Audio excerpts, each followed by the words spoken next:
Schools are set to reopen. Many will be doing distance learning, but unfortunately many will not. And many kids will be going back in and associating with each other, hopefully with safety, precautions put in place, but for many of them, perhaps not. And we have been told along the way that this is not a concern because kids don't spread coronavirus, which isn't a good enough response because kids are not the only people in schools. But let's say that they were. Let's say that we were just concerned about kids spreading it. Well, we're finding out a little bit more thanks to a South Korean study, a massive study involving tens of thousands of kids. Here is what we know based on that. Children under 10 were roughly half as likely as adults to spread the virus to others, consistent with prior studies. That may be because children generally exhale less air and therefore less virus-laden air, or because they exhale that air closer to the ground, making it less likely that adults would breathe it in. Look, that overall, not bad news, although them being half as likely makes me only half as concerned. It's not 1%, and it's not being sold to us, by the way, as kids just being half as likely when, our politicians are talking about it. But sure. Now, even so, other studies have suggested that the large number of contacts for school children who interact with dozens of others for a good part of the day may cancel out their smaller risk of infecting others. Okay, so that is for less than 10. They're half as likely, but that might, be washed away by the fact that they have terrible hygiene and they interact with everyone. The issue is that for kids who are in middle and high school, that group is even more likely to infect others than adults were, according to the South Korean study. Some experts say that finding may be a fluke or may stem from the children's behaviors. Look, if it's a fluke, then fine. We don't have to be worried. If it stems from other children's behaviors, then I don't really care what the cause is. If it turns out that kids above the age of 10 are more likely than adults to spread it. And we're not talking about just high school seniors. We're talking about most of school. How many students fit into that group of being in 7th grade, 8th grade, and high school, Jordan? That is millions of people who we find out are not, superhumanly protected from spreading the virus.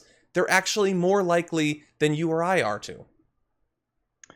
Yeah, I remember there was a moment early on where there was a study circulated that showed like 1 to 2% of kids are going to die as a result of schools reopening prematurely, and that was just kind of passed along on Fox as like, well, you know what? But this is just kind of a necessary evil.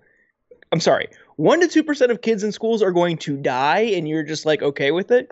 But now we see the consequences as in terms of spreading and prolonging this virus, which will lead to more deaths. And this really shows that this type of this view and this style of governance, especially from the right, has never been about pro-life. It's never been about protecting children or protecting the life of a child, because here they are willingly and deliberately putting kids in unsafe situations, and then the consequences, a prolonged virus, people will die. Absolutely grotesque. Yeah. And it's happening now. I saw kids today on Twitter, photos of them, wearing their little masks on the, the yellow school bus. And I just think so grim. What are they? First of all, it's 100% grim. But then also I love kids, but you think those kids are going to keep those masks on the whole time? They're not going to touch each other? Look, first of all, having the masks in general, probably a good change for schools because kids spread disease every single day in schools. But it's not going to be enough. Teachers are going to get it. Teachers are going to die. I saw a photo of a teacher with a sign holding up saying, "I can't teach from the grave."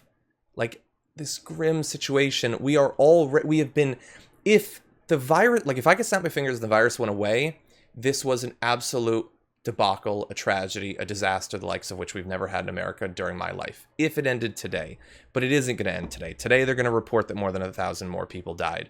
And they're setting up situations that seem maximally designed to spread the virus. And now, through new vectors, through kids, we're going to send all the kids back in.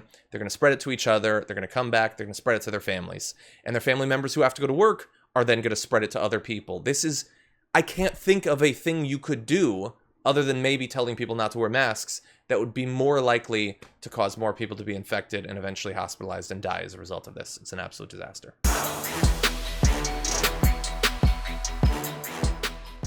For more political news breakdowns, interviews, stories of activism, and me trying my hardest to care about the occasional big celebrity news story, subscribe to our YouTube channel at youtube.com/thedamagereport. And you can ring the bell wherever it is so you don't miss anything.